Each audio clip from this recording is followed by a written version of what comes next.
अब हम लोगों को आज पढ़ना है calculation of total number of GI. Calculation of total number of GI. Calculation of total number of GI. तो आज हम लोग टोटल नंबर ऑफ जीआई को कैलकुलेट करने वाले हैं, ज्योमेट्रिकल आइसोमेरिज्म को कैलकुलेट करने वाले हैं। ठीक है, ध्यान दीजिएगा। देखिए, एक लोकेशन पे तो चेक करना ही नहीं, एक लोकेशन पे बिल्कुल भी चेक नहीं करना है। अब थोड़ा सा ध्यान दो। जैसे मान लीजिए ये कंपाउंड है भाई, ध्यान दीजिएगा। अब बताओ, ये सीएल है और ये सीएल है, क्या ये कंपाउंड जीआई शो करेगा कि नहीं करेगा? और भाई दो sp3 कार्बन पे टू डिफरेंट ग्रुप आ गया है, तो जीआई शो करेगा कि नहीं करेगा? करेगा। क्या ये लोकेशन देखिए sp3 है, यहाँ में H और Cl, और यहाँ में देखिए H और Cl। तो बताइए क्या इसके कितने फॉर्म बनेंगे? दो। एक का नाम क्या होगा? सिस होगा, और दूसरा का क्या नाम हो जाएगा? ट्रांस हो जाएगा। अगर एक लोकेशन जीआई शो कर रही है, अगर रिंग में भाई टेंशन लेना ही नहीं है। रिंग में हमेशा क्या क्या बनेगा? या तो सिस बनेगा या तो ट्रांस बनेगा। क्या समझ पा रहे हैं क्या? क्या इसका सिस ट्रांस बना सकते हैं क्या? एक डैश में एक वेज में, और दोनों वेज में बना देंगे तो क्या हो जाएगा? दोनों डैश में बना देंगे तो क्या होगा? सिस। एक वेज में और एक डैश में तो क्या हो जाएगा? ट्रांस। ठीक है, समझ पा रहे हैं? अच्छा, अगर मान लो ये लोकेशन है, ध्यान दीजिएगा अभी। बताओ क्या ये लोकेशन जीआई शो करेगा? क्या ये लोकेशन जीआई शो करेगा? Free rotation absent, two different group on same carbon atom lies in a same plane, यही तीन कंडीशन होता है। तो बताइए क्या ये जीआई शो करेगा? करेगा। अगर एक लोकेशन जीआई शो कर रहा है तो हमेशा उसका दो ही फॉर्म बनेगा, दूसरा सिस और एक क्या हो जाएगा? ट्रांस हो जाएगा। क्या आप लोग इसका सिस ट्रांस बनाए थे कि नहीं बनाए थे? ध्यान दीजिएगा, मेरा कहने का ये मतलब है कि अगर रिंग है तो उसमें हमेशा दो ही फॉर्म बनेगा, एक तो सिस बनेगा, एक ट्रांस बनेगा। और कोई भी मान लीजिए ऐसे कंपाउंड दिया है जिसमें एक ही लोकेशन है, वो जीआई शो कर रहा है, तो एक लोकेशन में तो हमेशा क्या ही बनेगा? सिस बनेगा और ट्रांस बनेगा। क्या यहां तक समझ पा रहे हैं? एक लोकेशन पे हमेशा दो फॉर्म बनेंगे, मतलब इसके टोटल ज्योमेट्रिकल आइसोमेरिज्म पूछा जाएगा तो दो, एक सिस और दूसरा क्या हो जाएगा? ट्रांस हो जाएगा। सिस एंड ट्रांस, सिस और ट्रांस आपस में क्या होते हैं? पेयर ऑफ ज्योमेट्रिकल आइसोमेरिज्म होते हैं। अगर एक लोकेशन है तो टेंशन नहीं लेना है, हमेशा सिस और ट्रांस बनेगा। और रिंग में भी हमेशा क्या बनेगा? सिस और ट्रांस बनेगा। लेकिन अगर बहुत ज्यादा लोकेशन आ जाए जो कंपाउंड जीआई शो कर रहा है, तो उसके लिए कैसे कैलकुलेट किया जाएगा कि इस कंपाउंड का टोटल ज्योमेट्रिकल आइसोमेरिज्म कितना होगा? क्या आप समझ पा रहे हैं क्या? तो उस केस में दो एंड होता है, एक सिमेट्रिकल एंड होता है और एक अनसिमेट्रिकल एंड होता है। तो आप सोच रहे होंगे कि सिमेट्रिकल एंड किसको बोलते हैं और अनसिमेट्रिकल एंड किसको बोलते हैं। तो पहला हम लोग बात कर रहे हैं जिसका क्या नाम है? Unsymmetrical and. क्या बोला जाएगा? Unsymmetrical and. देखिए, अनसिमेट्रिकल एंड का मतलब होता है कि जब भी आप उस कंपाउंड का नाम लिखेंगे, लेफ्ट से और राइट से दोनों अलग अलग आएगा। अगर लेफ्ट से नंबरिंग करिए और राइट से नंबरिंग करिए और दोनों बराबर हो चुका है, तो उसको सिमेट्रिकल एंड बोला जाएगा। लेकिन लेफ्ट और राइट से नाम अलग अलग आ रहा है तो उसको क्या बोलेंगे? अनसिमेट्रिकल एंड बोलेंगे। क्या बोलेंगे? Unsymmetrical and.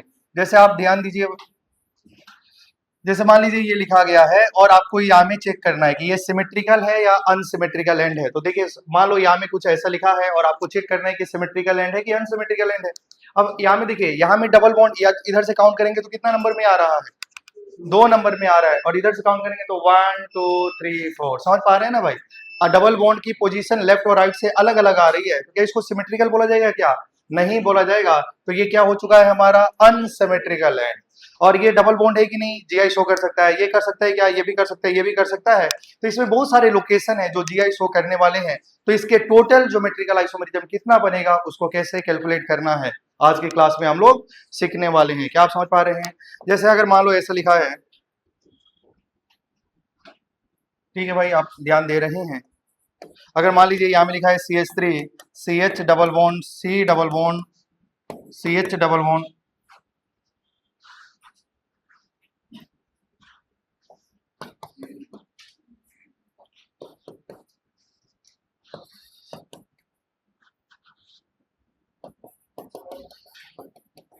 ठीक है, अगर मान लीजिए ऐसा लिखा हुआ है तो आपको देखना है कि बताइए क्या ये सिमेट्रिकल एंड है या अनसिमेट्रिकल एंड है। देखो, सिमेट्रिकल लग रही है क्या? 1 2, मतलब दूसरा जो पाई बॉन्ड आ रही है, मतलब डबल बॉन्ड आ रही है, वो 2 नंबर में आ रही है। इधर से भी देखिए दूसरा हमारा पाई बॉन्ड या डबल बॉन्ड 2 नंबर में आ रहा है।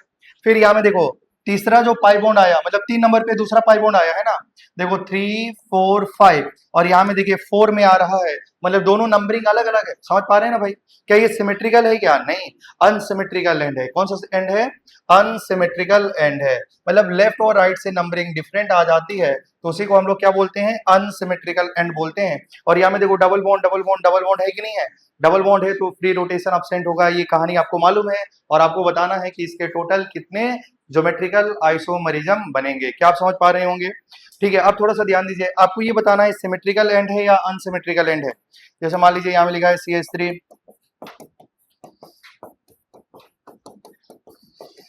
ठीक है, आप ध्यान दीजिएगा और बताना है ये सिमेट्रिकल एंड है या अनसिमेट्रिकल। तो आंसर इज अनसिमेट्रिकल, 2 नंबर अलग।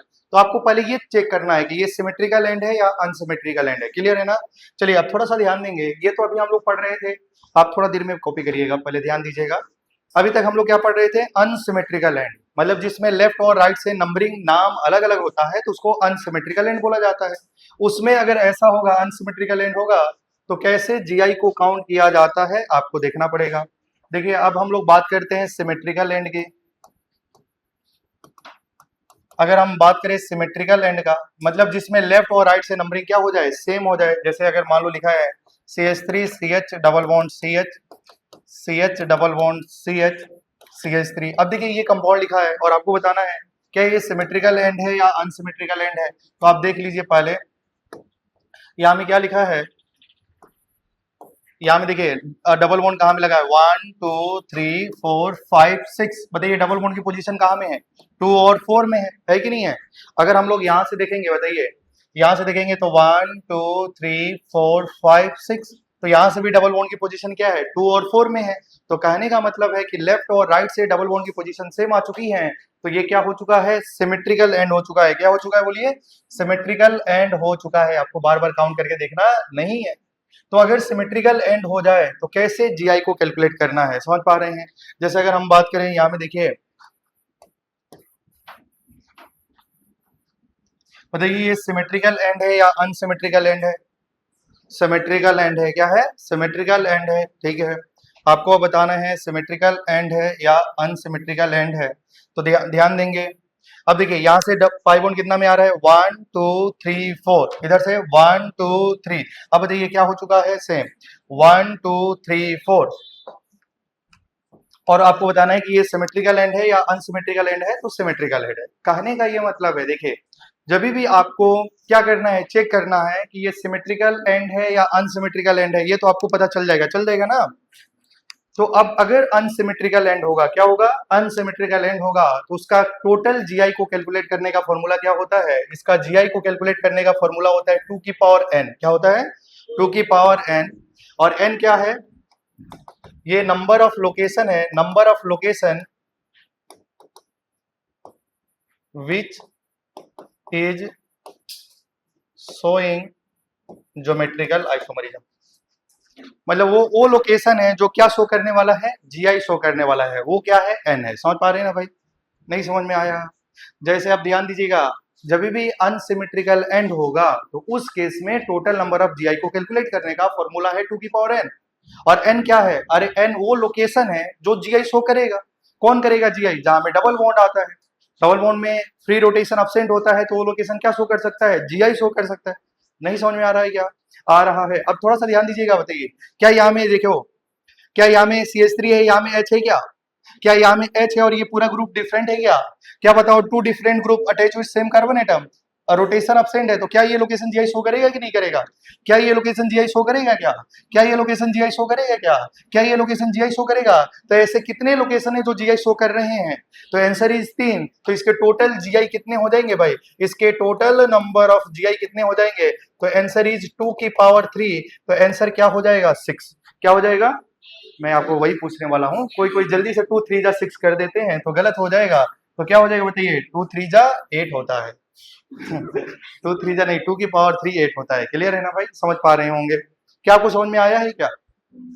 तो जब भी अगर अनसिमेट्रिकल एंड होगा और उसमें टोटल नंबर ऑफ जीआई को कैलकुलेट करना है तो आपको क्या करना है? फॉर्मूला लगाना है। फॉर्मूला क्या होगा? 2 की पावर n। और n क्या है? वो लोकेशन है जो क्या शो करेगा? जीआई शो करेगा। क्या आप समझ पा रहे हैं? अब यहाँ में देखिए, क्या आप दिखाओ, क्या ये कंटिन्यू पाई बॉन्ड आ रहा है क्या?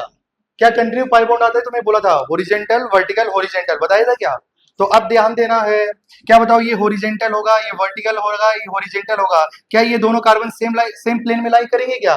तो इसको हम 3 काउंट नहीं लोकेशन करेंगे, हम लोग एक लोकेशन काउंट करेंगे। क्या समझ पा रहे हैं? जब लगातार पाई बॉन्ड आ जाए, ध्यान दीजिएगा, जब लगातार पाई बॉन्ड आ जाए, अगर हॉरिजेंटल वर्टिकल आ जाए, अगर मान लो यहाँ में भाई थोड़ा सा ध्यान दीजिएगा, अगर कुछ ऐसा हो जाता, ध्यान दीजिए, अगर ऐसा हो जाता,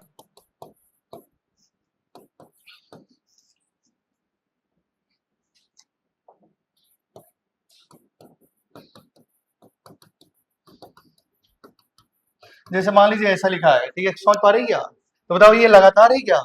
तो ये होरी होगा और क्या होगा, वर्टी होगा।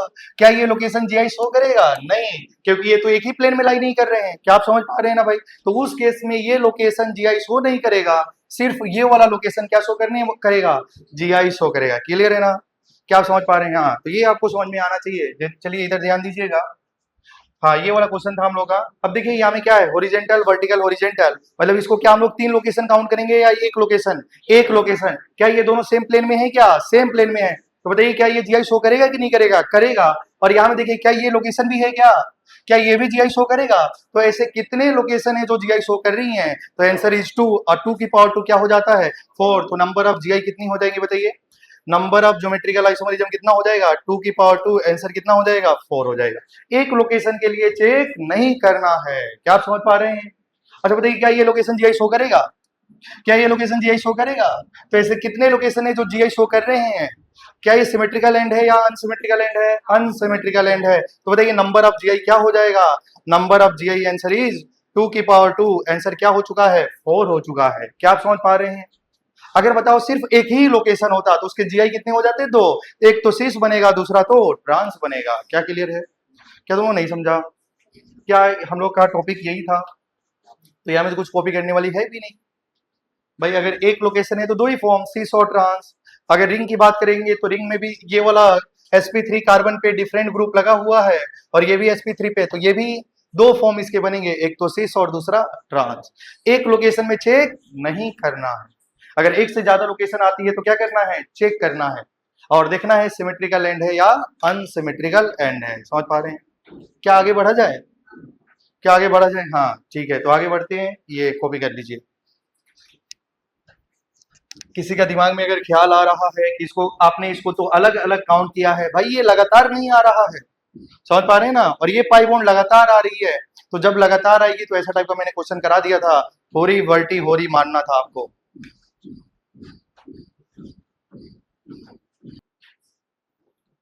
यहां तक किसी को डाउट नहीं है?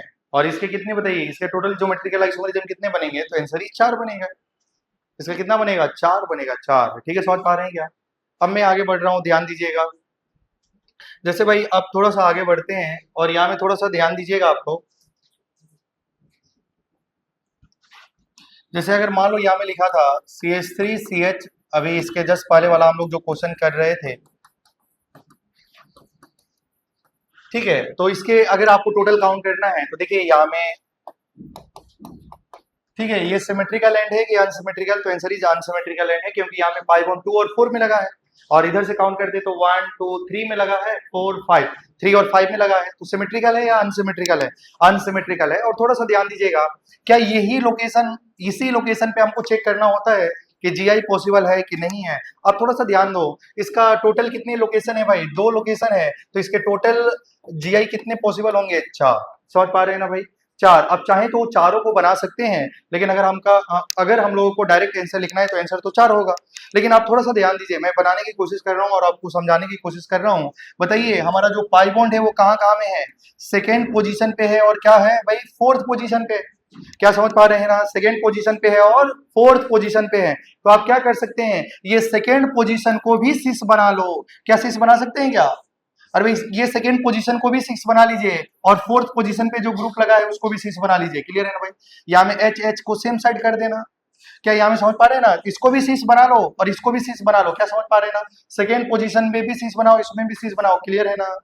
क्या पहला ये स्ट्रक्चर बन जाएगा कि नहीं बन जाएगा? दूसरा आप इसको ट्रांस बना दो, इसको भी ट्रांस बनाओ, क्या सेम सेम होगा या डिफरेंट डिफरेंट होगा? आंसर इज डिफरेंट डिफरेंट होगा, ग्रुप अलग अलग लगा हुआ है, क्लियर है ना भाई?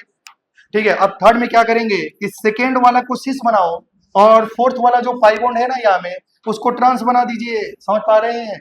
और फोर्थ में क्या होगा कि इसको ट्रांस बना दो और इसको सिस बना दो, तो टोटल कितने ही स्ट्रक्चर पॉसिबल है भाई? 4 ही स्ट्रक्चर पॉसिबल है, क्लियर है ना भाई? आप चाहें अगर आपके पास समय है तो आप पूरा बनाते रहिए, लेकिन यही 4 स्ट्रक्चर पॉसिबल है। क्या आपका दिमाग में ऐसा कुछ ख्याल आ रहा है? क्या कुछ समझ में नहीं आ रही है? पूछ लीजिए।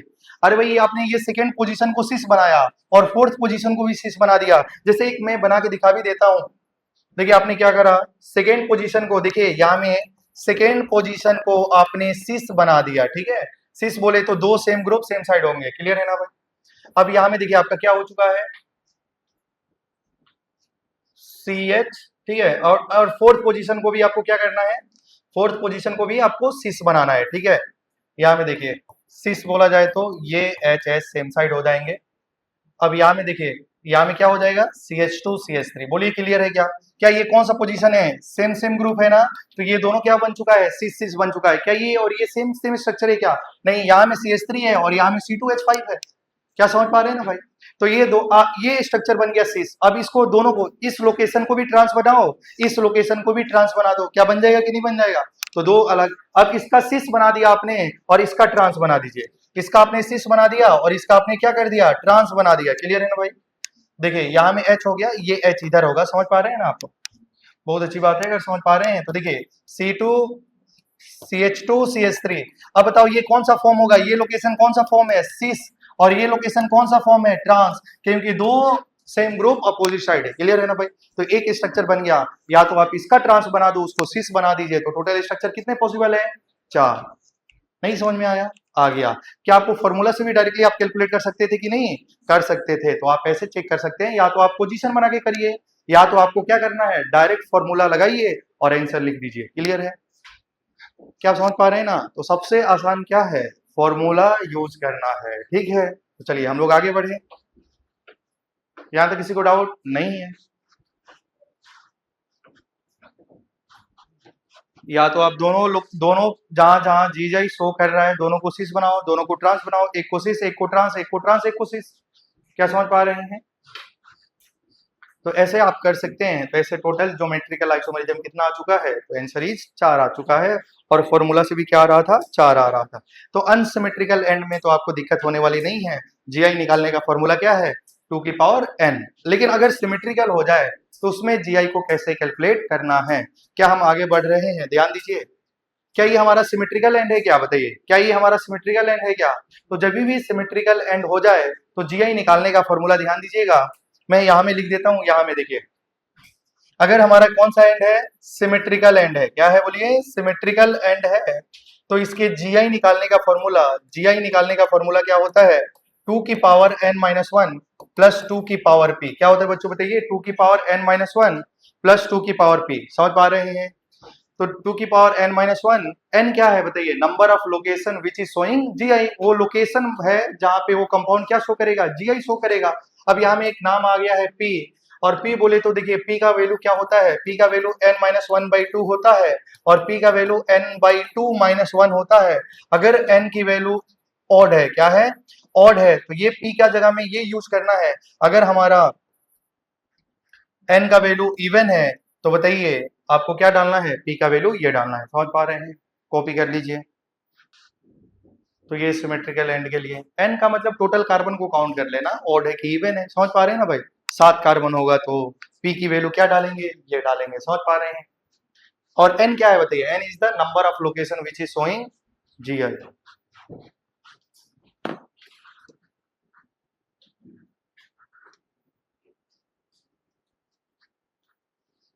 यहाँ में n ऑड है या इवन है देख लेना है।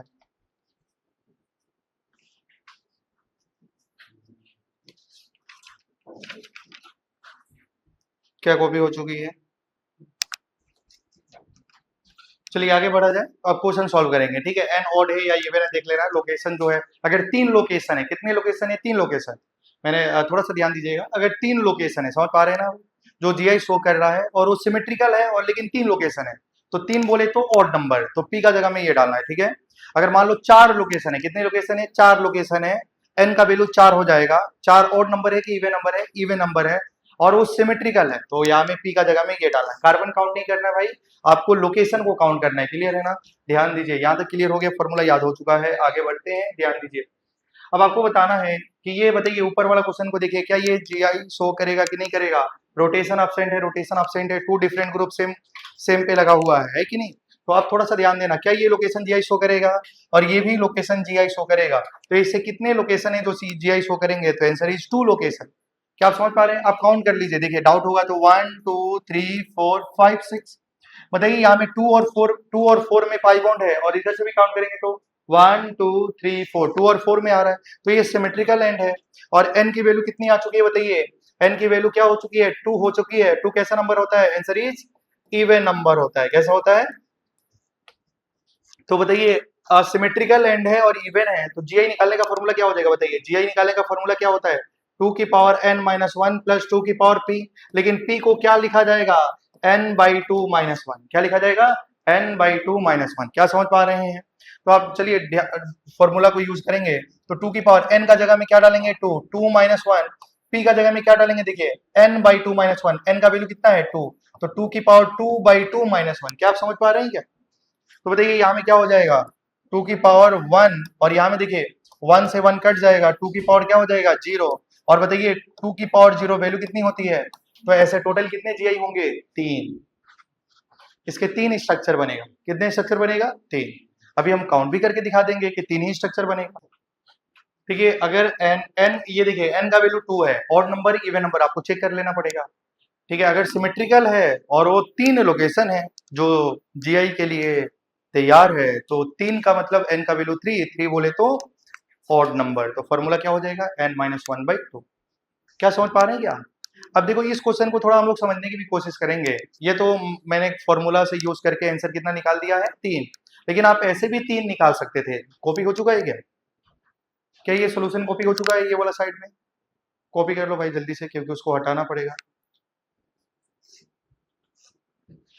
ठीक है, कॉपी हो चुका है। अब देखिए इधर कॉपी हो चुका है। अब देखो यहाँ में बताइए, जो सेकेंड पोजीशन पे और फोर्थ पोजीशन पे ही लोकेशन है ना, जो जीआई शो करेगा। और बताइए आपने क्या करा, सेकेंड पोजीशन को भी सिस बना दिया और फोर्थ को भी सिस बना दिया। क्या दोनों सेम सेम है या डिफरेंट डिफरेंट है, डिफरेंट डिफरेंट है, तो क्या ये एक स्ट्रक्चर बन सकता है। अब बताओ, तुमने दोनों को ट्रांस बना दिया, क्या बना दिया, ट्रांस बना दिया, क्लियर है ना भाई। अब तुमने सेकेंड को सिस बना दिया और फोर्थ को ट्रांस बना दिया, क्या ये नया स्ट्रक्चर बनेगा कि नहीं बनेगा। और आपने बोला कि सेकेंड को ट्रांस बना दिया जाए, इसको सिस बना दिया जाए, भाई ये सिमेट्रिकल है, तो पहले वाला को सिस बनाओ, दूसरा को ट्रांस बनाओ, या पहला को ट्रांस बनाओ, दूसरा को सिस बनाओ, क्या दोनों आइडेंटिकल हो जाएंगे। क्या ये 2 बार काउंट करना नहीं है, तो ये तो नहीं लिखा जाएगा, तो आंसर तो कितना ही आ जाएगा, 3 आ जाएगा। नहीं समझे, नहीं समझेंगे आप लोग। और भाई ध्यान दीजिए, अगर तुमने सेकेंड वाला को सिस बनाया और इसको ट्रांस बना दिया, क्लियर है ना भाई। और भाई इधर से तो 2 4 हो रहा था, इधर से भी तो 2 4 होगा ना, तो इसको सिस बनाया, इसको ट्रांस बना दिया, इसको सिस बना दिया, इसको ट्रांस बना दिया। अगर फिर आप इसको सिस बनाएंगे और इसको ट्रांस बनाएंगे, तो दोनों स्ट्रक्चर सेम सेम हो जाएगा। क्या हो जाएगा, सेम सेम हो जाएगा, क्योंकि ये तो सिमेट्रिकल है। नहीं सोच पा रहे हैं क्या आप लोग, ठीक है, बहुत अच्छी बात है। अगर सोच पा रहे हैं तो ये 2 बार काउंट नहीं होगा, इसलिए इसका स्ट्रक्चर कितना हो जाएगा। अगर आप अभी भी नहीं सोच पा रहे हैं तो फिर बना के दिखाना पड़ेगा भाई, जबरदस्ती तो आप लोग नहीं बोल रहे ना। समझ में आया क्या आपको, सच में समझ में आया ना। देखो आप सोचो, क्या इधर से भी, क्या इसमें CH3 है, H है कि नहीं है, और यहाँ में देखो CH है और ये ग्रुप है, यहाँ में भी देखेंगे क्या ये और ये सिमेट्रिकल है ना। तो अगर आपने इसको सिस बनाया, इसको ट्रांस बनाया, ठीक है, समझ पा रहे हैं, आपने इधर सिस बनाया, इसको ट्रांस बनाया, लेकिन अगर इसको उल्टा कर दिया जाए तो यही हो जाएगा क्या, सिस और ट्रांस। उल्टा करने से क्या कंपाउंड चेंज हो गया क्या, नहीं। समझ पा रहे हैं ना भाई, तो वही इसलिए ये 2 बार काउंट नहीं होगा। लेकिन इसके पहले वाला क्या था, वो कंपाउंड अनसिमेट्रिकल था, यहाँ में ग्रुप अलग अलग लगे थे, तो आप इसलिए उसका 4 स्ट्रक्चर बना रहे थे आप लोग। लेकिन अब सिमेट्रिकल हो चुका है, तो ये 2 बार काउंट नहीं होगा, दोनों का मतलब सेम हो जाएगा, क्लियर है ना। चलिए आगे बढ़ते हैं। तो ये आप ऐसे काउंट कर सकते हैं। सबसे इंपॉर्टेंट फॉर्मूला क्या है कि फॉर्मूला यूज करिए, आंसर निकालिए। क्लियर है ना भाई? चलिए हम लोग इसको मिटा देते हैं। अब आइए आगे बढ़ते हैं। सबसे पहले बताओ, इसमें कोई लोकेशन है क्या जो जीआई शो करेगा? कोई लोकेशन है क्या जीआई शो करेगा? नहीं। बताओ क्या यहाँ में एच एच है क्या? दो सेम ग्रुप अटैच तो नहीं करेगा, और यहाँ में भी ये नहीं करेगा। कोई लोकेशन नहीं है जो जीआई शो करेगा। क्या समझ पा रहे हैं क्या? क्यों? क्योंकि दो same group attach with same carbon atom. अगर दो सेम ग्रुप अटैच हो जाएगा तो जीआई नहीं शो करेगा। क्या समझ पा रहे हैं क्या? जीआई शो करने के लिए रोटेशन अपसेंट होना चाहिए, और इससे दो डिफरेंट ग्रुप सेम कार्बन से जुड़ा होना चाहिए। लेकिन यहाँ में तो दो सेम हाइड्रोजन ग्रुप, दो हाइड्रोजन मतलब दो सेम ग्रुप इस कार्बन से जुड़ा हुआ है, इसलिए ये लोकेशन और ये लोकेशन जीआई शो नहीं करेगा। नहीं समझे आप? तो क्या समझे क्या? अरे भाई देखो, ये डबल बॉन्ड है ना, ध्यान से सुनिए, ध्यान से। क्या ये डबल बॉन्ड है? तो बताइए इस कार्बन ने कितना बॉन्ड बनाया? दो। क्या उसके पास दो भिखारी होंगे क्या? भिखारी बोले तो एच एच होगा। बताओ इस कार्बन पे दो सेम ग्रुप लगा हुआ है कि नहीं लगा हुआ है? लगा हुआ है, इसलिए ये पाई बॉन्ड जीआई शो नहीं करेगा। उसी प्रकार ये भी पाई बॉन्ड जीआई शो नहीं करेगा। लेकिन आप लोग सोच रहे थे ये क्यों शो करेगा? इधर में देखिए एक CH3 ग्रुप है और एक H ग्रुप है, दो डिफरेंट ग्रुप लगा हुआ था। क्या समझ पा रहे हैं? चलिए बहुत अच्छी बात है। अब यहाँ में आप आराम से देख के बता सकते हैं, क्या ये जीआई शो करेगा? क्या क्या ये जीआई शो करेगा? क्या ये जीआई शो करेगा? क्या ये लोकेशन जीआई शो करेगा? करेगा। क्या करेगा कि नहीं करेगा? करेगा। बताओ क्या इसके पास एक एच है? क्या इसके पास एक ग्रुप है? क्या two different group attach with same carbon atom है कि नहीं है?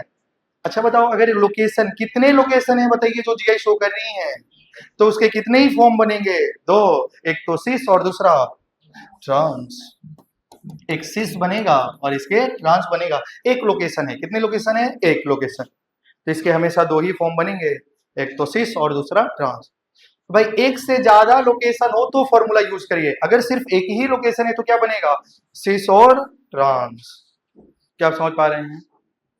चलिए तो अब मैं कुछ क्वेश्चन दे रहा हूं और आपको जल्दी जल्दी उसका आंसर बताना है कि टोटल कितने ज्योमेट्रिकल आइसोमरिज्म होंगे। क्या समझ पा रहे हैं भाई? ये टॉपिक खत्म, आपका जीआई खत्म हो जाएगा।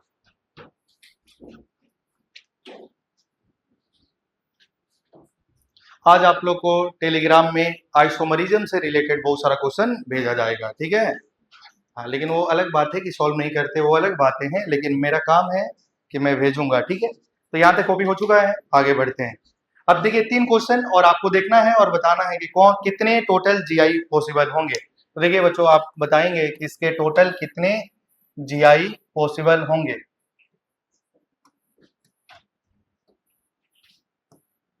चलिए बताइए, आपको देखना है, पहले देखना है क्या ये सिमेट्रिकल एंड है या अनसिमेट्रिकल एंड है। यहाँ में पाई बॉन्ड एक नंबर में है, इधर से काउंट करेंगे तो 2 नंबर में है, तो अनसिमेट्रिकल है। क्लियर है ना? बताइए क्या, बताओ ये लोकेशन जीआई शो करेगा? बताओ ये सिमेट्रिकल एंड अनसिमेट्रिकल एंड, क्योंकि दोनों का फॉर्मूला अलग अलग है, दोनों से आंसर अलग अलग आएगा, इसलिए आपको ध्यान देना है सिमेट्रिकल है या अनसिमेट्रिकल है। तो ये क्वेश्चन में क्या हो चुका है? अनसिमेट्रिकल हो चुका है। क्लियर है ना भाई? क्या ये लोकेशन जीआई शो करेगा? क्यों नहीं करेगा? क्योंकि इसके पास दो सेम ग्रुप अटैच हो गया है, इसलिए ये लोकेशन जीआई नहीं करेगा। क्या ये शो करेगा? करेगा। क्या ये लोकेशन जीआई शो करेगा? करेगा। क्या ये लोकेशन जीआई शो करेगा? करेगा। तो ऐसे कितने लोकेशन है जो जीआई शो कर रही हैं? 3। तो फॉर्मूला ये 2 की पावर 3, आंसर बोले तो 8। क्या समझ पा रहे हैं आप? तो आपको ये भी देखना जरूरी होता है कि वो सिमेट्रिकल है कि अनसिमेट्रिकल है।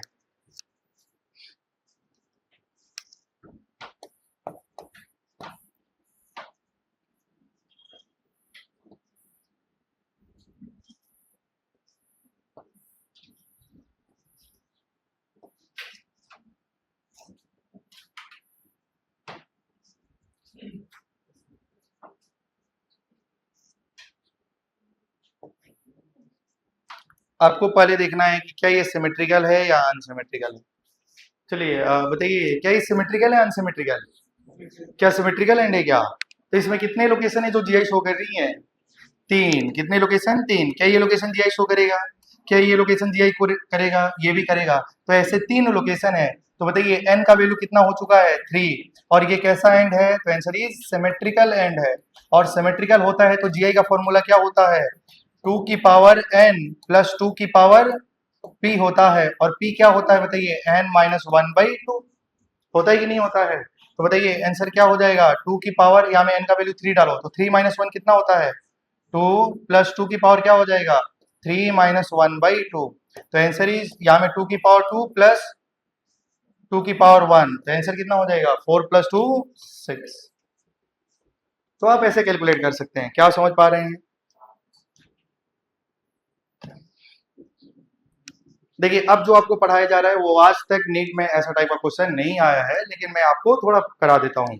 चलिए ध्यान दीजिएगा, ये बिल्कुल भी नहीं आता है, ना ही आज तक आया है, तो आप इसको एक बार प्रैक्टिस कर लीजिए, बस 1-2 क्वेश्चन है, ठीक है। लेकिन आप नीट का तैयारी करने जाएंगे तो उसको पढ़ के बिल्कुल भी नहीं जाना है, ठीक है। कॉपी हो चुका है क्या, नहीं जाना है तो फिर आप सोच रहे होंगे तो क्यों पढ़ाया जा रहा है, टाइम वेस्ट क्यों किया जा रहा है।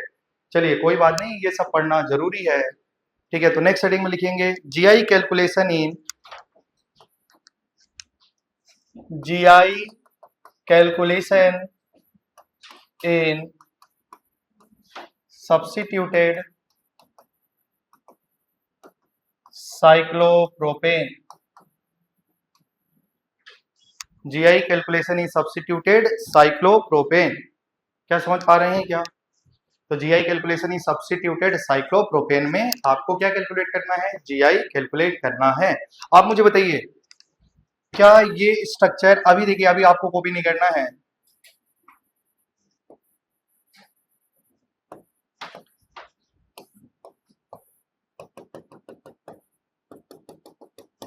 बताइए ये क्या दोनों सेम सेम है या डिफरेंट डिफरेंट है, सेम है। इसको क्या बोला जाएगा सिस, और इसको भी क्या बोला जाएगा सिस। तो कहीं ऐसा लिखा हुआ है, केवल फोटो खींचने का अंदाज अलग अलग है, समझ पा रहे हैं ना भाई। अगर मान लो ये है, क्या मैं बोला था ना ये कार्बन पे कितनी भी होती है, करीना के पास 2 भी होती है, बताया गया था ना भाई। और 2 तो प्लेन में होता है, और एक भी ऐसा होता है जो आपके तरफ, जैसे आप समझने की कोशिश करिए, ऐसा होता है एक भी, समझ पा रहे हैं ना भाई। और इस बॉन्ड को ध्यान से देखिए, क्या ये आपकी तरफ आ रहा है क्या, तो जो आपकी तरफ आ रहा है उसको क्या बोलते हैं, वेज बोलते हैं। जो आपसे दूर जा रहा है उसको क्या बोलते हैं, डैश बोलते हैं, समझ पा रहे हैं ना। तो ये वेज है, जैसे आप मान लीजिए ये वेज है, मतलब ये आपके तरफ आ रहा है, ये आपके तरफ आ रहा है। अगर आप आगे से देखेंगे तो ये दोनों आपके तरफ आ रहा है, लेकिन अगर आप पीछे से देखेंगे तो ये आपसे क्या हो रहा है, आपसे दूर जा रहा है। ये बॉन्ड आपसे दूर जा रहा है कि नहीं जा रहा है, मेरे तरफ आ रहा है, इसका मतलब आपसे दूर जा रहा है, उसको क्या बोला जाएगा, डैश बोला जाएगा। दोनों क्या हो जाएगा, सिस हो जाएगा, दोनों क्या हो जाएगा, सिस हो जाएगा। क्या आप समझ पा रहे हैं क्या, ठीक है। तो ये दोनों सेम सेम है, याद रखिएगा। लेकिन अगर ऐसे लिखा गया है तो बताओ अब सेम सेम होगा या डिफरेंट होगा, तो आंसर इज डिफरेंट हो जाएगा। अगर ऐसे लिखा है तो क्या हो जाएगा, एक दूर जा रहा है, एक बाहर जा रहा है, एक अंदर जा रहा है, तो दोनों अलग हो गया। एक सिस होगा तो दूसरा क्या हो जाएगा, ट्रांस हो जाएगा। अच्छा अब थोड़ा सा ध्यान दीजिए, अगर मान लो ऐसे लिखा है, यहाँ में Cl है और यहाँ में Cl है, बताओ इस क्या ये जीआई शो करेगा कि नहीं करेगा, क्या जीआई शो करेगा कि नहीं करेगा, करेगा।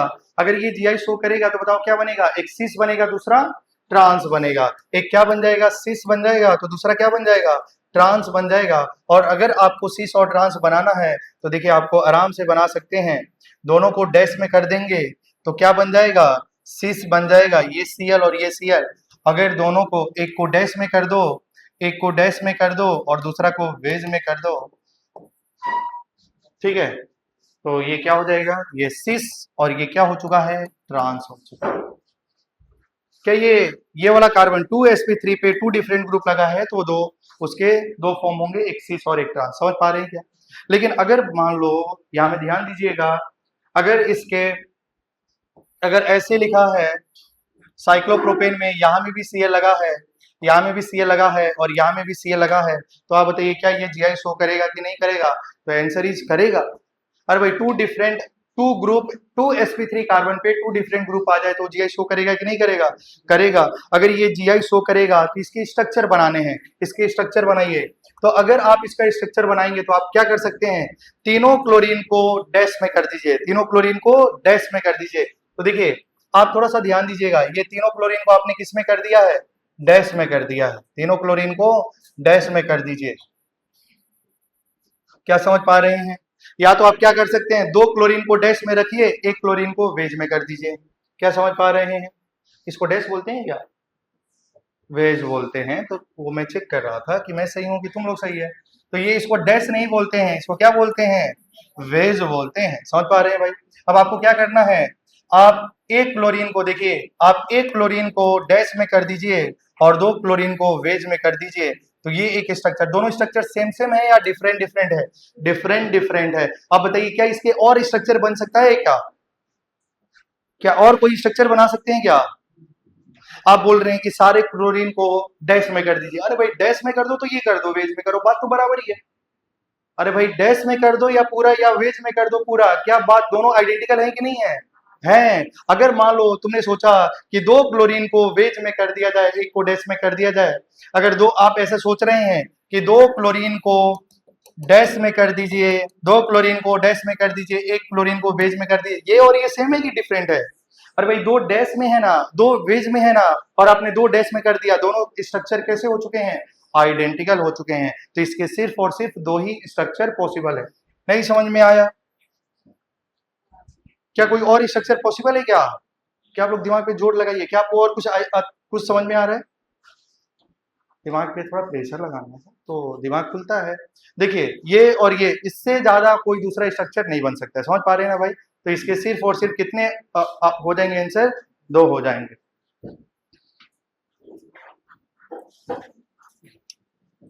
देखो भाई ध्यान दीजिए, अगर आपने साइक्लोप्रोपेन में तीनों सेम ग्रुप लगाया, अब आपको क्या करना है, दो सेम लगाना है, एक डिफरेंट लगाना है, और तीसरा केस में तीनों डिफरेंट लगाना है, तो कितने उसके जीआई पॉसिबल है, बस इतना ही हमको कैलकुलेशन करना है। कॉपी करना चाहते हैं क्या? कॉपी करना चाहते हैं तो ध्यान दीजिएगा, इसके तो दो बनेगा, सीस और ट्रांस, बहुत आसान है ना भाई, यहां से शुरुआत किया गया था। जल्दी जल्दी कॉपी कर लीजिए, उसके बाद आज हम लोगों को पढ़ना है ऑप्टिकल आइसोमरिज्म के बारे में। क्या सब कोई कॉपी कर लिए हैं? चलिए अब आगे इसको कॉपी कर लीजिए। तो इसके टोटल कितने आइसोमर्स बने? दो। सॉरी, इस कंपाउंड के टोटल कितने आइसोमर्स बने? तो आंसर इज टू आइसोमर्स बने। क्या आप समझ पा रहे होंगे? कॉपी हो चुका है क्या? इसके दो आइसोमर्स बन गए। ठीक है, अब ध्यान दीजिएगा,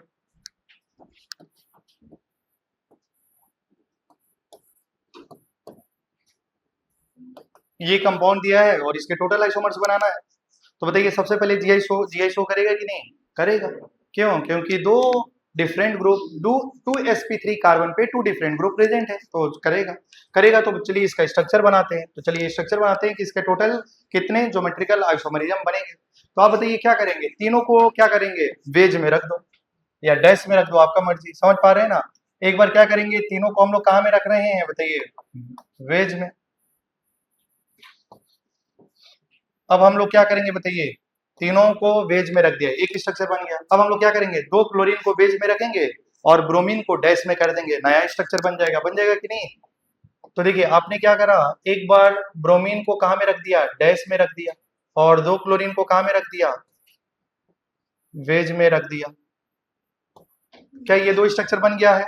तीसरा स्ट्रक्चर बने, ये क्या करेंगे, ब्रोमीन और एक क्लोरीन को कहाँ में रखेंगे, वेज में, और एक क्लोरीन को डैश में रख दीजिए। अरे भाई समझ पा रहे हैं क्या? तो देखिए अब आपने क्या करा है, ध्यान दीजिएगा, ब्रोमीन और एक क्लोरीन को, ब्रोमीन और एक क्लोरीन को कहाँ में रखा है, बेस में, और दूसरा क्लोरीन को कहाँ में रखा है, डैश में। और कुछ बन सकता है क्या, पॉसिबिलिटीज बताइए, और कोई पॉसिबल है क्या नया स्ट्रक्चर बनने के लिए? नहीं। तो इसके टोटल कितने आइसोमर्स बन जाएंगे, तीन। क्या समझ पा रहे हैं क्या? अगर आप लोग सोच रहे हैं कि नहीं ये क्लोरीन को डैश में बना दो, अरे भाई सेम बात है ना, किसी को बना दो। क्या आप सोच रहे हैं क्या तीनों को डैश में कर दिया जाए? अरे भाई तीनों को डैश में कर दो या तीनों का वेज में कर दो, स्ट्रक्चर तो सेम ही होगा। समझ पा रहे हैं ना भाई? तीनों को या तो डैश में कर दो या तीनों को वेज में कर दो। देखिए अगर ये लगा है, अगर ये ब्रोमीन है और ये क्लोरीन है और ये भी क्लोरीन है, तो ये और ये तो आइडेंटिकल है। या तीनों, देखो आप तीनों आपकी तरफ आ रहे हैं या तीनों आपसे दूर जा रहे हैं, समझ पा रहे हैं ना भाई, दोनों तो सेम ही है, आइडेंटिकल कंपाउंड है। तो मुझे लग रहा है कि आपको समझ में आ गया। और एक लास्ट जो आपको बताना है कि इसके टोटल कितने आइसोमर्स बनेंगे, जब आप लोग पढ़ा बता देंगे तो सिस और ट्रांस में स्टेबिलिटी को कंपेयर करते हुए ये टॉपिक को खत्म कर दिया जाएगा। और एक रिवीजन करके शुरुआत कहाँ से किया जाएगा, कन्फर्मर्स से। क्या याद है कि नहीं? अभी आपको पूरा शुरू से आइसोमरिज्म शुरुआत किया गया था, ऐसे कंपाउंड जिनका मॉलिक्यूलर फॉर्मूला सेम है लेकिन वो कंपाउंड दोनों अलग होते हैं, उसको क्या बोलते हैं? आइसोमर्स। क्या अलग अलग होता है? फिजिकल और केमिकल प्रॉपर्टीज अलग होता है, ठीक है। जिनका मॉलिक्यूलर फॉर्मूला सेम है और नाम डिफरेंट हो गया है, क्या नाम, क्या डिफरेंट हो चुका है? नाम। तो क्या बोलते थे? Structural isomerism. अब मॉलिक्यूलर फॉर्मूला सेम है, नाम भी सेम है, अरेंजमेंट डिफरेंट हो चुका है, तो क्या बोलते थे? स्टीरियो। स्टीरियो में कौन आता था? दो आता था, कौन कौन? Conformational, configurational. समझ पा रहे हैं ना? ठीक है, तो क्या कॉपी हो चुका है क्या? क्या आगे बढ़ा जाए? ठीक है, अब आपको इसका टोटल आइसोमर्स बना के देखना है जब तीनों ग्रुप डिफरेंट हो जाए।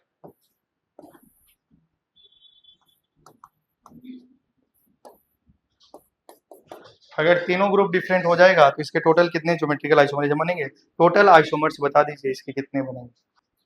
मतलब बनाना तो लास्ट में है ही है, क्योंकि आपको 2 महीना के बाद ये भूल जाएंगे, इसलिए नोट्स करना जरूरी होता है, ठीक है। क्योंकि जितना बार रिवीजन करेंगे उतनी आपका कॉन्फिडेंस बढ़ेगा। ऐसे आपको क्या लग रहा है बताओ? एक बार तुम तीनों को क्या कर सकता था? वेज में रख सकता था, एक स्ट्रक्चर। एक बार ये दोनों को रखा, ब्रोमीन को डैश कर दिया, दूसरा स्ट्रक्चर। एक बार क्लोरीन को डैश में रखेंगे, दूसरा स्ट्रक्चर। एक बार फ्लोरीन को करेंगे तो 3 ऐसे बन जाएंगे, और एक सबको वेज में रख देंगे तो 4 स्ट्रक्चर बनेगा। बिल्कुल आंसर सही था। तो चलिए आप लोग ध्यान दीजिएगा, और ये 4 स्ट्रक्चर बनाना है। क्या आप लोग खुद से बना सकते हैं क्या? चलिए बनाइए।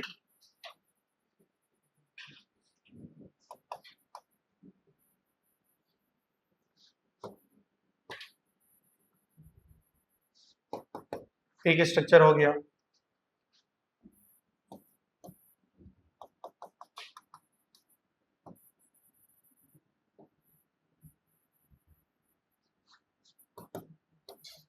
दूसरा हो गया,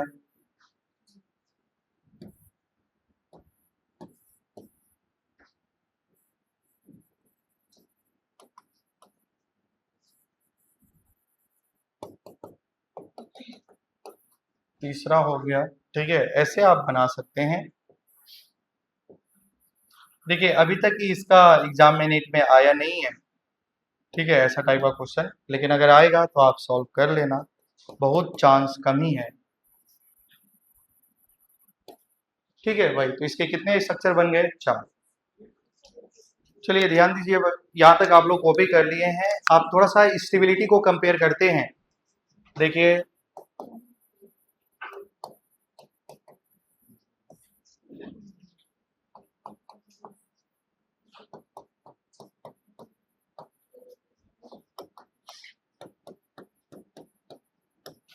ठीक है, अब आपको कंपेयर करना है। देखिए सिस आइसोमर्स और ट्रांस आइसोमर्स में आपने मेल्टिंग पॉइंट को भी कंपेयर किया था, आपने बॉइलिंग पॉइंट को भी कंपेयर किया था, और आज हम लोग क्या भी कंपेयर कर रहे हैं? स्टेबिलिटी कंपेयर कर रहे हैं। तो थोड़ा सा ध्यान देना है, और आपको बताना है कि ये कौन सा फॉर्म है। बताइए ये कौन सा फॉर्म है? तो आंसर इज सिस फॉर्म है। अगर बताइए अगर ये ग्रुप लिखा हुआ है तो इसको क्या बोलते हैं? ट्रांसफॉर्म बोलते हैं। क्या बोलते हैं? ट्रांसफॉर्म बोलते हैं। और इसमें आपको कंपेयर करना है कि सिस फॉर्म, सिस आइसोमर्स और ट्रांस आइसोमर्स में कौन ज्यादा स्टेबल होता है। क्लियर है ना? तो ध्यान दीजिएगा, यहाँ में क्या है बताइए? क्या ये सेम ग्रुप सेम साइड है क्या? क्या अगर दोनों का बीच का डिस्टेंस L1 है, आपको मालूम है कि सिस का डिस्टेंस ज्यादा होता है कि ट्रांस का ज्यादा होता है? ट्रांस का। किसका एरियल डिस्टेंस ज्यादा होता है? तो ट्रांस का ज्यादा होता है। बताओ ये बल्कि ग्रुप है कि नहीं है? है। क्या दो बल्कि ग्रुप सामने सामने है क्या?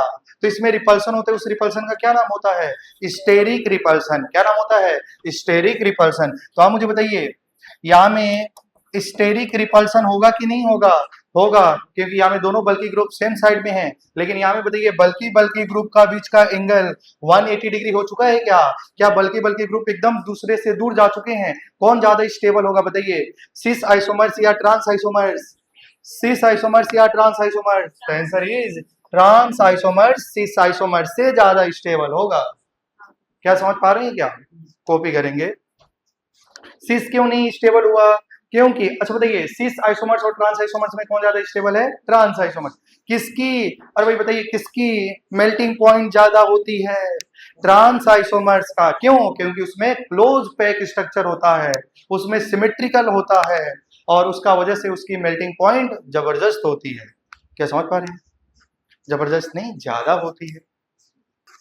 देखिए हमेशा सिस ट्रांस से ज्यादा स्टेबल होगा, सॉरी ट्रांस सिस से हमेशा ज्यादा होगा नहीं, ट्रांस आइसोमर सिस आइसोमर से ज्यादा स्टेबल हो। आइसोमर्स होना पड़ेगा ना भाई, दोनों का मोलिकुलर फॉर्मूला सेम होना पड़ेगा। लेकिन अगर मोलिकुलर फॉर्मूला सेम नहीं है तो स्टेबिलिटी बहुत सारी फॉलोइंग फैक्टर पे डिपेंड करती है। समझ पा रहे हैं ना भाई। लेकिन अगर आइसोमर्स है तो आप बोल सकते हैं कि बल्कि बल्कि ग्रुप का बीच का एंगल अगर ज्यादा होगा तो कंपाउंड ज्यादा स्टेबल होता है, रिपल्सन कम होगा, रिपल्सन कम होगा, स्टेबिलिटी मैक्सिमम हो जाएगा। क्या समझ पा रहे हैं क्या? चलिए आगे बढ़ा जाए। क्या यहाँ तक किसी को डाउट नहीं है? डाउट नहीं है ना? आगे बढ़ा जाए, बोलिए हाँ आगे बढ़ेंगे। अब थोड़ा सा ध्यान दीजिए भाई, क्या बताइए, क्या ये अगर रिंग में डबल बॉन्ड प्रेजेंट है तो क्या इसके लिए जीआई चेक करते हैं क्या? क्या 3 मेंबर अगर रिंग है, देखिए रिंग है ना, क्या उसमें डबल बॉन्ड है क्या? तो बताइए डबल बॉन्ड को रिंग में कितने कार्बन तक नहीं चेक करते हैं? 7 कार्बन तक। 7 कार्बन तक वो जीआई शो नहीं करता है। काहे नहीं करता है? क्योंकि उसमें ट्रांसफॉर्म नहीं बनते हैं। कौन सा फॉर्म नहीं बनते हैं?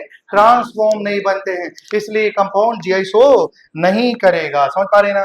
3 मेंबर वाला नहीं करेगा, 4 वाला नहीं करेगा, 5 वाला नहीं करेगा, क्या 7 वाला कार्बन शो करेगा क्या? अगर बताइए ये क्या ये कंपाउंड जीआई शो करेगा क्या? नहीं करेगा। क्यों नहीं करेगा वो आपको अभी पता चल जाएगा। समझ पा रहे हैं क्या?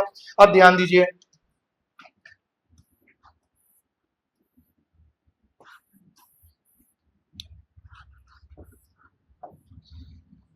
ठीक है अब ध्यान दे रहे हैं। देखिए इसमें कितने कार्बन है, देखिए 1 2 3 4 5 6 7 8, कितने कार्बन है भाई? 8 कार्बन है। और 8 कार्बन में क्या है? पाई बॉन्ड है। तो बताओ क्या इसके लिए जीआई शो करेगा कि नहीं करेगा? करेगा। 7 कार्बन तक जीआई शो नहीं करता है। डबल देखिए रिंग में डबल बॉन्ड 7 कार्बन तक जीआई शो नहीं करता है क्योंकि उसका ट्रांसफॉर्म एग्जिस्ट नहीं करता है। लेकिन 7 कार्बन से ज्यादा कार्बन हो, 8 कार्बन 9 कार्बन 10 कार्बन ऐसे होगा तो बताओ क्या शो करेगा? जीआई शो करेगा। क्या समझ पा रहे हैं क्या? अब मुझे बताइए ये सिस फॉर्म है ट्रांसफॉर्म है? सिस फॉर्म है। ध्यान दीजिएगा, क्या मैं आपको बताया था क्या ऐसे है क्या? क्या दोनों ग्रुप सेम साइड है क्या? तो कौन सा फॉर्म हो चुका है? सिस फॉर्म हो चुका है। कौन सा फॉर्म? Cis form. लेकिन अगर हमको इसको ट्रांस बनाना है, इसका क्या बनाना है? ट्रांस बनाना है, तो देखिए ट्रांस बनाया जाएगा। ध्यान दीजिएगा, अभी देखो कॉपी नहीं करना है, ध्यान दीजिए, आप ध्यान दे रहे हैं ठीक है। अब देखो भाई यहाँ में आप ऐसे बना सकते हैं। अब देखो क्या इसको मैंने ओपन कर दिया, क्या समझ पा रहे हैं क्या? अब बताओ क्या इस पे एक हाइड्रोजन होगा? क्या हाइड्रोजन है कि नहीं है? है। क्या यहाँ में भी हाइड्रोजन होगा कि नहीं होगा? तो ये मतलब इसको जोड़ देंगे तो यही तो बन जाएगा ना स्ट्रक्चर। क्या समझ पा रहे हैं क्या? देखो इधर भी कार्बन कितना है? 1 2 3, 1 2 3 यहाँ में देखो 1 2 3 और इसको ऐड कर दिया जाएगा तो ये हमारा रिंग बन जाएगा। समझ पा रहे हैं ना भाई? तो इसको मैंने ओपन करके करके दिखा दिया। बताओ ये कौन सा फॉर्म है? सिस फॉर्म की ट्रांसफॉर्म? तो आंसर इज सिस फॉर्म। कौन सा फॉर्म है? Cis form. अब इसको आपको क्या बनाना है? ये तो देखो आपको देख के भी पता चल रहा था कि ये तो सिस फॉर्म है। अब इसका ट्रांसफॉर्म बनाना है। क्या बनाना है? ट्रांसफॉर्म। ध्यान दीजिए, अब आपको समझ में आएगा कि 3 मेंबर में अगर पाई बॉन्ड होता है तो जीआई क्यों नहीं शो करता है, 4 में क्यों नहीं करता है, 5 में क्यों नहीं करता है, 6 में क्यों नहीं करता है। समझ पा रहे हैं कि आप लोग? अब देखिए अगर हमको ट्रांसफॉर्म बनाना है तो बताओ क्या हाइड्रोजन को इस साइड में आना चाहिए? क्या ये वाला ग्रुप को इस साइड में आना पड़ेगा? आना पड़ेगा कि नहीं? अब थोड़ा सा ध्यान दीजिए, ये तो सिस फॉर्म था। अब देखिए इसका ट्रांसफॉर्म बनाना है। क्या बनाना है? ट्रांसफॉर्म बनाना है। तो बताइए क्या इसका ये कौन सा फॉर्म हो चुका है? बताइए ट्रांसफॉर्म। कौन सा फॉर्म हो चुका है? ट्रांसफॉर्म। देखिए इसमें भी कार्बन कितना है? 1 2 3। इधर बताइए 1 2 3 होगा ना? ऐसे ऐसे हो जाएगा ना? बताइए क्या ये ट्रांसफॉर्म है कि नहीं है? है। और बताओ क्या ये वाला 3 वाला कार्बन और ये वाला 3 कार्बन एक दूसरे से जुड़ा हुआ है कि नहीं? जुड़ा हुआ है। तो अब इसको क्या करना पड़ेगा? ज्वाइन करना पड़ेगा। क्या करना पड़ेगा? ज्वाइन करना पड़ेगा, तभी ना ये ट्रांसफॉर्म बनेगा भाई। जब हम लोग ज्वाइन करते हैं तो यहाँ में क्या आ जाता है? एंगल स्ट्रेन आ जाता है। क्या आ जाता है? एंगल स्ट्रेन आ जाता है, इसमें तनाव आ जाता है। तो अब बताइए ये सिस फॉर्म है और ये कौन सा फॉर्म है? ट्रांसफॉर्म है। कौन ज्यादा स्टेबल होगा? सिस वाला ट्रांस से ज्यादा स्टेबल होगा, क्योंकि देखिए इस कार्बन को जब हम लोग जोड़ते हैं तो इसमें तनाव पैदा हो जाता है, स्ट्रेन पैदा हो जाता है, जिसका वजह से ये बॉन्ड, देखो कार्बन कार्बन का बीच का डिस्टेंस बढ़ गया है क्या? तो ये बॉन्ड आसानी से टूट जाएगा, बॉन्ड आसानी से टूट जाएगा। इसलिए सिस और ट्रांस में कौन ज्यादा स्टेबल है? इस केस में अगर हम बात करते हैं स्टेबिलिटी की, ध्यान दीजिएगा, अगर हम लोग बात करते हैं स्टेबिलिटी की तो कौन सा फॉर्म ज्यादा स्टेबल होगा? सिस ट्रांस से ज्यादा स्टेबल होगा। जैसे भाई देखो च्युइंगम आप लोग खाते हैं और एक आपने च्युइंगम खाया उसको पकड़ेंगे तो क्या वो बॉन्ड जल्दी से टूट जाएगा? आपने 10 च्युइंगम खाया और पकड़ेंगे तो क्या उसमें स्ट्रेन बढ़ेगा कि नहीं बढ़ेगा? बढ़ेगा। कहने का मतलब है जब 3 मेंबर का रिंग होता है और उसका ट्रांस बनाया जाता है और एंगल स्ट्रेन का वजह से वो बॉन्ड आसानी से टूट जाता है। जब उसमें और कार्बन बढ़ाएंगे तब इसका ट्रांसफॉर्म बनाया जाता है तो बॉन्ड आसानी से टूट जाता है। 7 कार्बन तक का उसमें स्ट्रेन क्या हो जाता है? बॉन्ड आसानी से टूट जाता है। लेकिन उसमें आपने अरे भाई च्युइंगम 1 से 3 कर दिया, क्या उसको आराम से खींच सकते हैं भाई? 10 कर दिया और आसानी से खींच सकते हैं। मतलब इसमें देखिए कार्बन 7 के बाद इसका ट्रांसफॉर्म बना है लेकिन ये उतना ज्यादा स्टेबल नहीं है। लेकिन 1 to 6 वाला क्या होता है, सॉरी 3 to 6 वाला क्या होता है? 3 मेंबर का ही रिंग मिनिमम पॉसिबल है ना भाई। 3 मेंबर का रिंग में पाई बॉन्ड लगाते हैं, उसका ट्रांसफॉर्म बनाते हैं और इस बॉन्ड को जोड़ते हैं तो बॉन्ड आसानी से टूट जाता है, इसलिए उसका ट्रांसफॉर्म एग्जिस्ट नहीं करता। नहीं समझे आप लोग? इसलिए बोला ये जाता है कि 11 कार्बन के बाद, कितने कार्बन के बाद? 11, इसमें और कार्बन बढ़ाएंगे तो बॉन्ड के बीच की मजबूतियां बढ़ती रहेगी। समझ पा रहे हैं ना? 11 कार्बन के बाद ट्रांसफॉर्म इससे ज्यादा स्टेबल हो जाता है। समझ पा रहे हैं क्या आप लोग? सुनो, नहीं समझा तो स्टेबिलिटी ऐसे चेक किया जाता है। समझ पा रहे होंगे? अरे भाई मैं बोला था ना कि रिंग में pi bond up to 7 carbon तक जीआई शो नहीं करता है। अब उस आपका दिमाग में ऐसा ख्याल आ रहा होता क्यों नहीं आपने उस समय क्यों नहीं बताया? भाई सबका समय होता है बताने का। अभी आपको समझ में आ रहा होगा, आ रहा है कि नहीं? क्योंकि आपने देखो भाई ये तो सिस फॉर्म है ना, अब इसका ट्रांसफॉर्म बनाओ। ट्रांसफॉर्म देखो यहाँ में हाइड्रोजन है कि नहीं है? क्या यहाँ में हाइड्रोजन है कि नहीं है? 2 हाइड्रोजन सेम साइड है तो क्या बोला जाएगा? Cis form. अब इसका ट्रांस बनाना है तो ये हाइड्रोजन को इधर करो, ये हाइड्रोजन को इधर करो। अरे भाई देखो ये 3 कार्बन से जुड़ा हुआ है ना, इसको ओपन कर लेना इस फॉर्म में। अब इस ग्रुप को, इतना ग्रुप को तुम इधर बना दो, हाइड्रोजन को इधर बना दो, यही तो किया गया है। फिर क्या कर दो कि 3 कार्बन को ज्वाइन करना पड़ेगा, तो इस 3 कार्बन को और ये भी 3 कार्बन को जोड़ना पड़ेगा तो इसका ट्रांसफॉर्म बन जाएगा। और ट्रांसफॉर्म इतना ज्यादा स्टेबल नहीं, इसलिए स्टेबिलिटी में क्या हो चुका है? सिस ट्रांस से ज्यादा स्टेबल होगा। 11 कार्बन के बाद ट्रांस वाला ज्यादा स्टेबल होता है। फाइनली ज्योमेट्रिकल आइसोमरिज्म खत्म हो गया। को भी हो चुका है? बोलिए एक बार, किसी को डाउट नहीं है? 7 कार्बन के बाद ही अगर 8 कार्बन में डबल बॉन्ड है तो वो जीआई शो करेगा और आप देख के बता सकते हैं कि सिस होगा कि ट्रांस होगा। लेकिन जब उसका ट्रांसफॉर्म बनाएंगे तो इसमें स्ट्रेन आ जाता है, एंगल स्ट्रेन आ जाता है, जिसका वजह से बॉन्ड आसानी से टूट जाता है। टूट जाएगा तो स्टेबल नहीं है। देखो यहाँ में तो कुछ ना कुछ इसमें स्ट्रेन है, मतलब समझ पा रहे हैं ना भाई? एक दूसरे से बधा हुआ है, लेकिन 3 कार्बन का जब हम बनाते हैं तो बॉन्ड आसानी से टूट जाता है, तुरंत टूट जाता है। 6 कार्बन तक बॉन्ड आसानी से टूट जाता है। अगर बॉन्ड ही टूट गया तो कंपाउंड स्टेबल ही नहीं होगा, एग्जिस्ट ही नहीं करेगा। समझ पा रहे होंगे? चलिए ठीक है, तो अब हम बात करेंगे ज्योमेट्रिकल आइसोमरिज्म का रिवीजन। अब उसके बाद हम लोग शुरू करेंगे ऑप्टिकल आइसोमरिज्म। क्या समझ पा रहे हैं क्या आप? चलिए चलिए ध्यान दीजिएगा भाई। सबसे पहले हम लोग बताइए क्या कर रहे हैं? हम लोग ज्योमेट्रिकल आइसोमरिज्म का रिवीजन कर रहे हैं और पूरा स्पीड में बोलना है, ठीक है? जो बोलेंगे उनको याद होगा, ठीक है? तो चलिए सबसे पहले जीआई में क्या चेक करते थे? Rotation of sand. क्या चेक करते थे? Rotation of sand two different group attach with same carbon atom lies in a same plane. समझ पा रहे हैं? तो कंपाउंड क्या शो करता था? जीआई शो करता था। रिंग में 2 sp3 कार्बन पे 2 डिफरेंट ग्रुप लगा होता है तो कंपाउंड क्या शो करता है? जीआई शो करता है। और बताइए रिंग में पाई बॉन्ड कितने कार्बन तक जीआई शो नहीं करता है? 7 कार्बन। क्या 7 कार्बन के बाद वो क्या शो करता है? जीआई। 7 कार्बन तक क्यों नहीं शो करता है? क्योंकि उसका ट्रांसफॉर्म एग्जिस्ट नहीं करता है, वो कंपाउंड एग्जिस्ट ही नहीं करता है। इसलिए 7 कार्बन तक अगर रिंग में पाई बॉन्ड है और वो 7 कार्बन तक, उसके लिए जीआई चेक नहीं करना है। अगर मान लो रिंग है और मान लो एक 6 कार्बन का रिंग है, उसमें एक पाई बॉन्ड है और उसमें 2 sp3 कार्बन पे 2 डिफरेंट ग्रुप लगा हुआ है, तो बताइए क्या डबल बॉन्ड वाला लोकेशन तो जीआई शो नहीं करेगा? लेकिन 2 sp3 कार्बन पे 2 डिफरेंट ग्रुप लगा है तो जीआई शो करेगा। समझ पा रहे हैं क्या? अरे भाई समझ पा रहे हैं क्या? मेरा कहने का मतलब ये है कि ये Cl है, ये Br है और ये लिखा है तो ये लोकेशन तो जीआई शो नहीं करेगा, लेकिन ये लोकेशन क्या शो करेगा? जीआई। क्या समझ पा रहे हैं? चलिए यहाँ तक किसी को डाउट नहीं है? क्या आप समझ पा रहे हैं? बताइए सिस और ट्रांस में क्या डिफरेंस होता है? सिस और ट्रांस में क्या डिफरेंस होता है? एरियल डिस्टेंस का डिफरेंस ज्यादा, एरियल का डिफरेंस होता है ना, एरियल डिस्टेंस का डिफरेंस होता है, किसका डिस्टेंस ज्यादा होता है, ट्रांस का डिस्टेंस इससे क्या हो जाता है, ज्यादा होता है, ज्यादा होने से क्या हो जाता है, दोनों कंपाउंड की मेल्टिंग एंड बॉइलिंग पॉइंट में डिफरेंस आती है, समझ पा रहे हैं ना भाई। अब आपको बताना है कि सबसे पहले हम लोग ईजेड कन्फिग्रेशन कर रहे थे क्या, ईजेड कन्फिग्रेशन में सबसे पहले क्या देखना है, 3 बात बोलना है, एटॉमिक नंबर, मास नंबर, अगला एटम, समझ पा रहे हैं क्या। अगर दोनों का किसको हाई प्रायोरिटी ज्यादा आता था, जिसका एटॉमिक नंबर सेम है, एटॉमिक नंबर सेम हो जाए तो क्या देखना है, mass number, mass number same हो जाए तो अगला एटम, अगर अगला एटम भी सेम हो जाए तो बगला एटम उसके आगे वाला, समझ पा रहे हैं ना, ऐसे चेक करना है, एटॉमिक नंबर, मास नंबर, अगला एटम, 3 याद रखना है, ईजेड कन्फिग्रेशन। सिस ट्रांस तो मालूम है क्या, क्या सीन और एंटी मालूम है क्या, सीन एंटी किस किस में, सीन एंटी किस किस में, ऑक्जीन और सीन, हाँ तुम लोग भी कंफ्यूज कर देते हैं। देखिए सीन और एंटी दो में चेक करते हैं, एजो कंपाउंड और ऑक्सीजन में, एजो कंपाउंड किसको बोलते हैं, नाइट्रोजन, नाइट्रोजन से क्या जुड़ा होना चाहिए, डबल बॉन्ड जुड़ा होना चाहिए। कैसे सीन डिफाइन किया जाता था,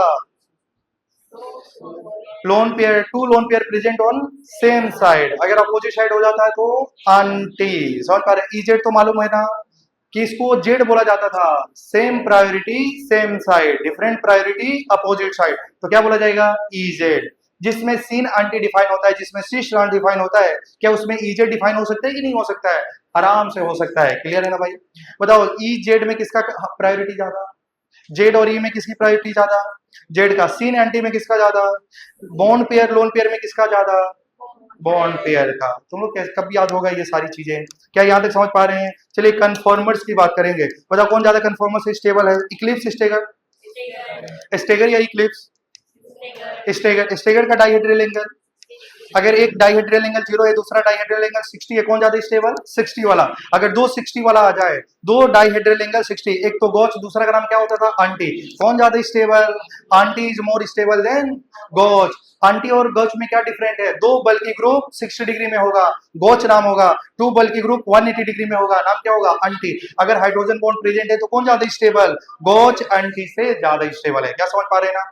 बताइए साइक्लोहेक्सेन में, साइक्लोहेक्सेन चेयर के पास क्यों गया, साइक्लोहेक्सेन चेयर के पास क्यों गया, आंसर इज 109 डिग्री के लिए, चेयर के होके क्यों रह गया, क्योंकि वो स्टेगर था, क्या था, स्टेगर था। और स्टेगर में दो पोजीशन होती है, इक्विटोरियल और एक्सियल, कौन ज्यादा स्टेबल होता है, कहां में बॉन्ड लगने से वो ज्यादा स्टेबल होता है, इक्विटोरियल में। एक्सियल में क्या हो जाता है, बल्कि बल्कि ग्रुप पास में हो जाता है, जिसका वजह से स्टेबिलिटी क्या हो जाती है, कम हो जाती है। सबसे पहले बताओ सिलेक्शन या नंबरिंग, सिलेक्शन, सिलेक्शन के बाद नंबरिंग, नंबरिंग के बाद नेमिंग, नेमिंग में कैसे नाम लिखते हैं, सबसे पहले प्रीफिक्स का, फिर किसी का, भाई क्या, सबसे पहले साइड ब्रांच का, किसका, साइड ब्रांच का, या उसको क्या भी बोल सकते थे, प्रीफिक्स, क्या बोल सकते थे, और उसके बाद पीसीसी, पीसीसी के बाद बॉन्ड, बॉन्ड के बाद डॉन, डॉन से पहले बॉन्ड, बॉन्ड से पहले पीसीसी, पीसीसी पहले साइड ब्रांच। बताइए डॉन कैसे डिसाइड होता था, डॉन हमेशा एक होता है, डॉन हमेशा एक होता है, कैसे डिसाइड होता है, जिसकी प्रायोरिटी सबसे ज्यादा होती है, किसकी प्रायोरिटी सबसे ज्यादा, सबसे नीचे अमाइन, सबसे ऊपर कार्बोक्सिलिक एसिड, सबसे नीचे अमाइन, अमाइन से ऊपर थायोल, थायोल से ऊपर एल्कोहल, एल्कोहल से ऊपर कीटोन, कीटोन से ऊपर एल्डिहाइड, एल्डिहाइड से ऊपर आइसोसाइनाइड, साइनाइड से ऊपर आइसोसाइनाइड से ऊपर साइनाइड। चलिए चलिए अब 3 याद करेंगे, सबसे ऊपर कार्बोक्सिलिक एसिड, उसके बाद सल्फोनिक एसिड, उसके बाद एनहाइड्राइड, उसके नीचे एस्टर एसिड हैलाइड आमाइड, क्लियर है ना भाई।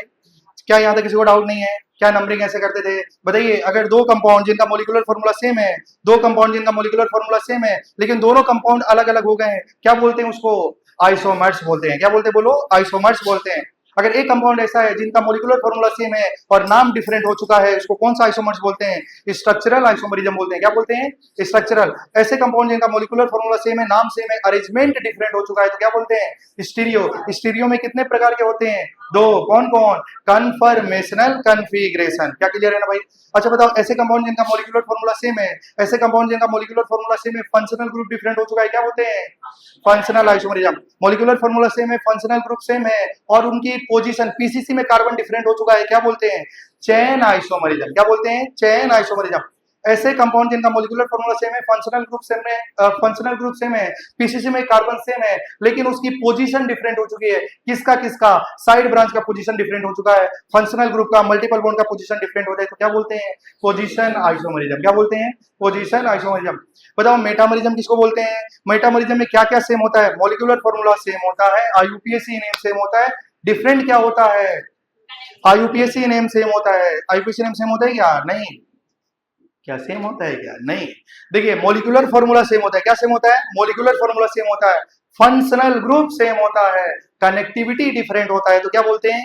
मेटामरिज्म। क्या बोलते हैं? मेटामरिज्म। मेटामरिज्म में किस किस के लिए चेक किया जाता था? Oxygen, nitrogen, sulphur. किस किस के? Oxygen, nitrogen, sulphur. ऑक्सीजन में कहां कहां चेक करते थे? अरे भाई ऑक्सीजन में कहां कहां चेक करना है? Ether, ester, anhydride. किस कहां कहां? Ether, ester, anhydride. क्या समझ पा रहे हैं क्या? और बताइए नाइट्रोजन में 2 degree 3 degree amine amide, 2 degree 3 degree amine amide. क्या समझ पा रहे हैं क्या? अरे भाई जैसे अगर हम बात करते हैं, देखो इधर अगर हम बात कर रहे हैं, क्या ये समझ पा रहे हैं क्या? अगर मान लो ऐसे लिखा है, बताइए कितने कार्बन है? बताओ इसमें कितने कार्बन है? 4। बताओ इधर में 3 कार्बन है, इधर में 1 कार्बन। क्लियर है ना? ऑक्सीजन। क्या ये इधर है क्या? क्या यहाँ में 2 कार्बन, यहाँ में 2 कार्बन? क्या यहाँ में 3 कार्बन था, यहाँ में 2 कार्बन? कनेक्टिविटी ऑक्सीजन के अराउंड चेंज हो चुका है कि नहीं? कनेक्टिविटी चेंज हो चुका है कि नहीं? चेंज हो चुका है। तो इसको हम लोग क्या बोलेंगे? मेटामरिज्म। देखो मेटामरिज्म के साथ साथ में वो चेन भी हो सकता है, पोजीशन भी हो सकता है, डिपेंड करता है। अगर बोथ साइड की कनेक्टिविटी डिफरेंट हो चुका है कि ये और ये और ये और ये दोनों साइड की कनेक्टिविटी डिफरेंट होगा तो कंपाउंड हमेशा सिर्फ और सिर्फ क्या होगा? मेटामरिज्म होगा। लेकिन एक साइड की कनेक्टिविटी सेम है, इसका और इसका सेम हो जाए और दूसरा साइड की कनेक्टिविटी डिफरेंट हो जाए तो कंपाउंड मेटामरिज्म के साथ, अगर चेन है तो चेन हो सकता है, पोजीशन है तो पोजीशन हो सकता है। लेकिन अगर दोनों साइड की कनेक्टिविटी डिफरेंट है तो कंपाउंड ओनली मेटामरिज्म शो करेगा। क्या समझ पा रहे हैं क्या? क्या उसके बाद हम लोग ज्योमेट्रिकल आइसोमरिज्म पढ़ रहे थे क्या? क्या उसके बाद हम लोग कन्फिग्रेशन में बहुत सारा पढ़े थे, इक्लिप्स, स्टेगर। क्या समझ पा रहे हैं? उसके बाद आपको क्या पढ़ाया गया था? Geometrical isomerism. क्या समझ पा रहे हैं? क्या आपको आइसोमरिज्म बनाने के लिए मैं आपको बताया था एल्केन का, अगर एल्केन एल्कीन एल्काइन में अगर हम लोग बात करें टोटल कितने स्ट्रक्चर बनेंगे एल्केन एल्कीन एल्काइन में? बताओ फॉर्मूला क्या था? 1 1 1 2 3 5। क्या था? 1 1 1 2 3 5। अगर एल्केन में 1 कार्बन है तो उसका फोटो कितना बनेगा? 1। तो एल्केन में 2 कार्बन है तो फोटो कितना बनेगा? 2। 2 या 1? 1। अगर एल्केन में 3 कार्बन है तो कितना फोटो बनेगा? 1 ही बनेगा। 3 कार्बन को आप क्या ही कर सकते हैं भाई? देखिए अगर 3 कार्बन है तो उसका स्ट्रक्चर सिर्फ और सिर्फ एक ही बनेगा, या एल्केन हो जाए या एल्कीन हो जाए या एल्काइन। अच्छा एल्कीन में अगर पाई बॉन्ड यहाँ भी लगा सकते हैं, दूसरा बार आपको लग रहा है कि मैं पाई बॉन्ड इधर लगाऊंगा, भाई दोनों सेम हो चुका है। इसका नाम क्या होगा? प्रोपुआनिन। इसका भी नाम क्या होगा? प्रोपुआनिन। एक ही स्ट्रक्चर बनेगा। समझ पा रहे हैं क्या? 4 कार्बन का कितना फोटो? 4 कार्बन का 2 फोटो कौन कौन सा? Normal butane, isobutane. 5 कार्बन का कितना photo? 3। Normal pentane, isopentane, neopentane. अरे भाई 5 का तो 3 ही स्ट्रक्चर बनता था ना, और 6 का कितना बनता था? 5। 6 का कितना बनेगा? 5। समझ पा रहे हैं? और एल्कीन में तो 5 स्ट्रक्चर बना लेना और देखना कहां कहां मल्टीपल बॉन्ड लगाया जा सकता है। क्या समझ पा रहे हैं क्या? अगर फंक्शनल ग्रुप आ जाए तो कैसे याद किए थे? 1 1 2 4 8 17। समझ पा रहे हैं भाई? तो अगर फंक्शनल ग्रुप का आपको चेक करना है कि उसका टोटल कितने स्ट्रक्चरल, उसके कितने आइसोमरिज्म बनेंगे, तो आपको ये याद रखना है। और थोड़ा सा ध्यान दीजिए, अगर मान लो लिखा है C4H10O, इसके टोटल कितने एल्कोहल बनेंगे? मान लीजिए ऐसा क्वेश्चन पूछा जाएगा कि इसके टोटल एल्कोहल बनाइए, तो आप क्या करेंगे? एल्कोहल में कौन सा ग्रुप को बाहर कर देंगे? OH। किसको बाहर कर देंगे? OH। तो कितने कार्बन बनेगा? C4H9 बनेगा। और C4H9 पे कितने स्ट्रक्चर पॉसिबल होते हैं? 4 कार्बन। देखो ये 1 कार्बन का है, ये 2 कार्बन का है, ये 3 कार्बन का है, ये 4 कार्बन। 4 कार्बन का 4 फोटो बनता है, 4 स्ट्रक्चर बनता है। समझ पा रहे हैं क्या? तो आप ऐसे चेक कर सकते हैं, चेक कर सकते हैं ना। चलिए फिर मैं आपको बताया था ना फरहान, न ऋतिक, न हिमेश, न ओमपुरी। तो भाई तुम लोग बोलेगा ऐसा क्या क्या क्या याद कराया था? बोलिए। न फरहान, न ऋतिक, न हिमेश, न ओमपुरी।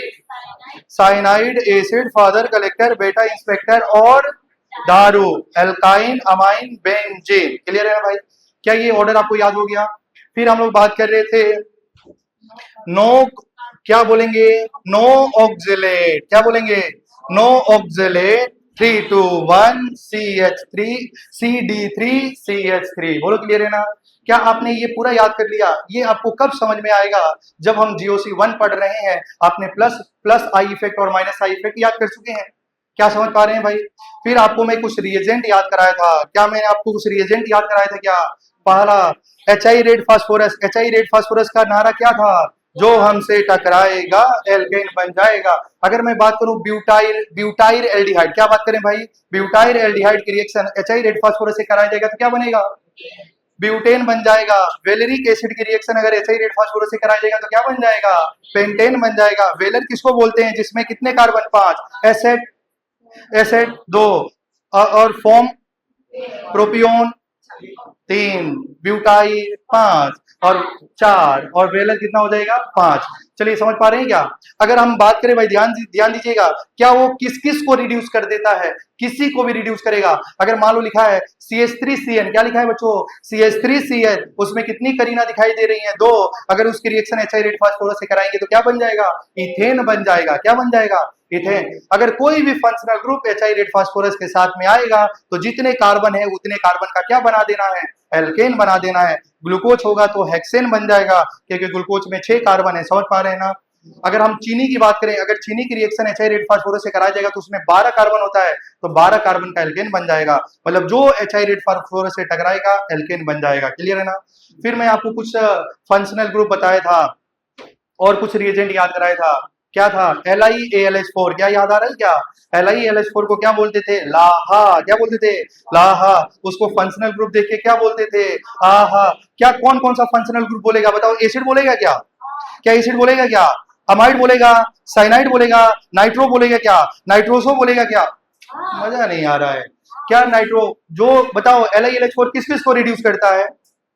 अरे भाई किस किस को रिड्यूस करता है? अरे वो सारे पाई बॉन्ड को रिड्यूस करता है। कौन सा पाई बॉन्ड को? पोलर पाई बॉन्ड को। किस किस को?